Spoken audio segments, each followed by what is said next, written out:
Triatlo é uma palavra grega. Atualmente, essa palavra é usada para se falar a respeito de três modalidades distintas: a natação, o ciclismo e a corrida.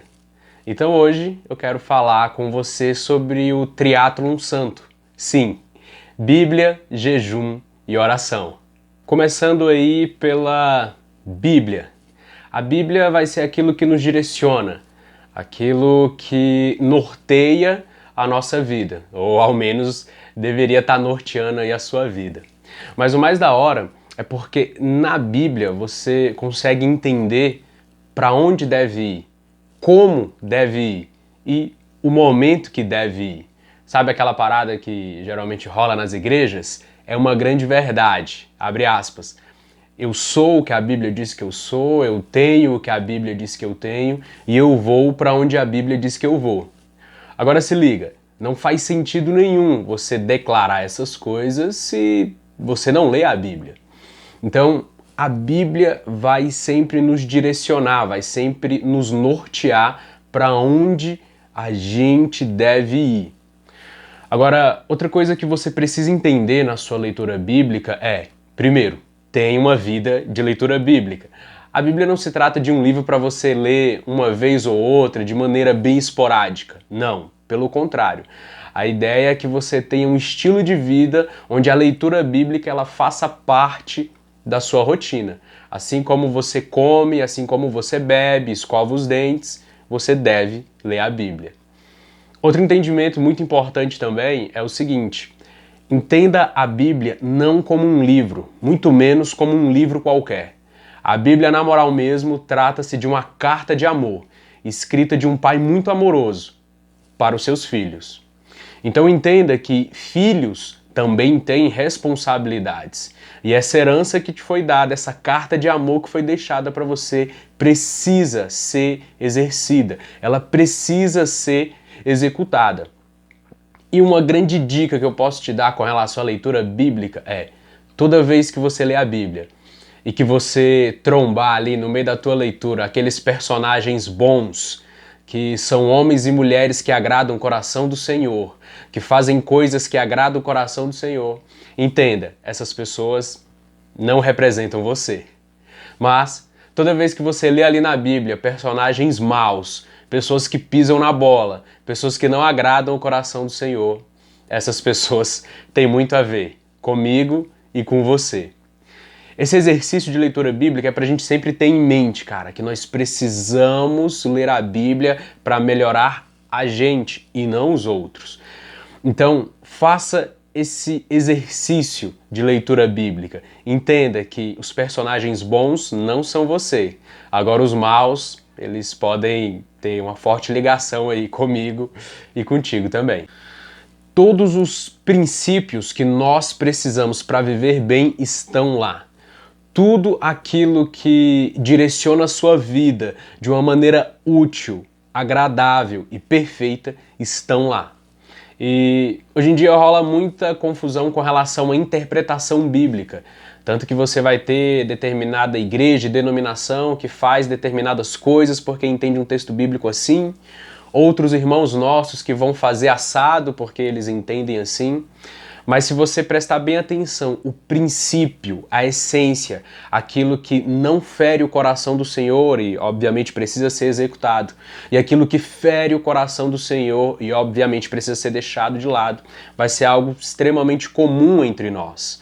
Por quê? Porque a Bíblia não é um livro de regras, ela é um livro de princípios. A ideia é que você absorva os princípios para que você venha viver os princípios. Agora, vamos lá falar de oração? Entenda uma coisa, oração não é fazer agenda para Deus. Então, eu não tenho nada contra você entrar no seu quarto e falar coisas para Deus do tipo: Senhor, abençoa meu pai, abençoa minha mãe, abençoa meu serviço. Não, mas o Senhor já sabe o que Ele precisa fazer. Ele não precisa de mim nem de você para lembrá-lo do que Ele precisa fazer. Ele não precisa de mim nem de você para a gente fazer uma agenda para Deus falando: Senhor, segunda-feira, 8h30, abençoa meu pai, 8h31, abençoa minha mãe. Não, o Senhor sabe aquilo que Ele já precisa fazer. A questão é que na nossa oração a ideia é que eu e você, a gente busque se colocar no centro da vontade de Deus, naquilo que Ele tem e quer para nós. Então, nada contra você orar falando, Deus abençoa isso, aquilo e aquele outro. Mas que a minha e a sua oração, ela comece a ser coisas do tipo, Deus, como eu posso ser útil para alguém hoje? Deus, como eu faço para não atrapalhar aquilo que o Senhor está fazendo na minha vida hoje? Deus, por favor, me direciona através do Teu Santo Espírito para que eu possa ser útil para o Teu reino, para os meus irmãos, para as minhas irmãs. Sabe? A nossa oração ela tem que ter mais essa pegada e menos uma pegada de agenda e de lembrar Deus do que Ele precisa ou não fazer. Até porque a nossa oração não serve para mudar Deus. A nossa oração serve para transformar a gente. Então não é porque você está pedindo algo que esse algo necessariamente vai acontecer. Não é porque você bate um papo e troca uma ideia com Deus que Deus é obrigado a atender agora todos os seus pedidos e as suas vontades. Lembra da leitura bíblica? Você vai entender que não se trata de você, trata-se dele. Então, entenda isso. A oração, ela não vai mudar Deus e nem o jeito de Deus fazer as coisas. Mas a oração é poderosa e ela pode transformar você e pode transformar o jeito que você, em meio a determinadas situações difíceis, está enxergando tudo isso. E aí, através de uma boa oração, é capaz de você mesmo, a mesma pessoa, enxergar a mesma situação completamente diferente. E a partir daí, gerar mudança. Outra parada massa da oração, eu vou deixar escrito aqui para você, ó, se liga aí como está escrito. É isso. Você precisa sim falar com o seu Deus, mas é imprescindível que você haja mediante aquilo que você trocou ideia com ele, mediante aquilo que você conversou com ele a respeito, sabe? Senão não faz sentido. Simplesmente você parou um tempo, falou sobre coisas com o Senhor, sentiu um certo direcionamento dele, mas não agiu. Diga-se de passagem, uma das paradas mais da hora da oração é justamente essa parte, onde você escuta o Senhor. Não faça orações do qual você chega lá e de repente você fica, não sei como você costuma fazer, 5, 10, 15 minutos, fala bastante e aí quando é na hora de Deus falar, você simplesmente sai, fecha a porta e vai para o seu compromisso porque você está ocupado, porque você está atrasado. Não. A oração é um bate-papo com Deus, não é um monólogo com o Senhor. Então num bate-papo você fala, mas você também escuta. Você fala, mas você também interage. Então, nas suas orações, deixe Deus falar também. Uma grande dica com relação às suas orações, lembre-se daquilo que está lá em Tiago 4:3. Não peça só para você, já que você tem essa rica oportunidade de falar com Deus, cara. Aproveite e peça por pessoas também. Interceda por outras pessoas também. Falando de jejum, eu boto fé que para a maioria o bicho pega. Somos uma geração que até lê a Bíblia, a gente até de vez em quando ora, mas parece que o jejum não é algo muito normal na nossa vida como as outras práticas cristãs. E o jejum, ele é algo muito importante, ele é algo que gera em você uma sensibilidade espiritual. Então vamos lá, primeira coisa para você entender, jejum é diferente de propósito. O propósito ele vai ter uma ligação mais com aquilo que você deixa de fazer, com aquilo que você está abrindo mão por um tempo, sei lá. Para a nossa geração, imagine um propósito aí de 3 dias sem WhatsApp, 1 semana sem Instagram, 2 semanas sem Netflix. Isso tem ligação com o propósito e não com o jejum. O jejum tem ligação com não alimentar a carne. Por isso que a gente deixa de comer, a gente abre mão de se alimentar. Mas entenda bem, jejum, ele precisa ser unido com renúncia, oração e leitura bíblica. Senão você está simplesmente se abstendo de comer. Você está abrindo mão da sua alimentação e só. E é lógico que você vai se sentir fraco assim. Mas quando você entende o jejum regado a renúncia, confissão de pecado, leitura bíblica e oração, cara, a Bíblia começa a ficar diferente para você.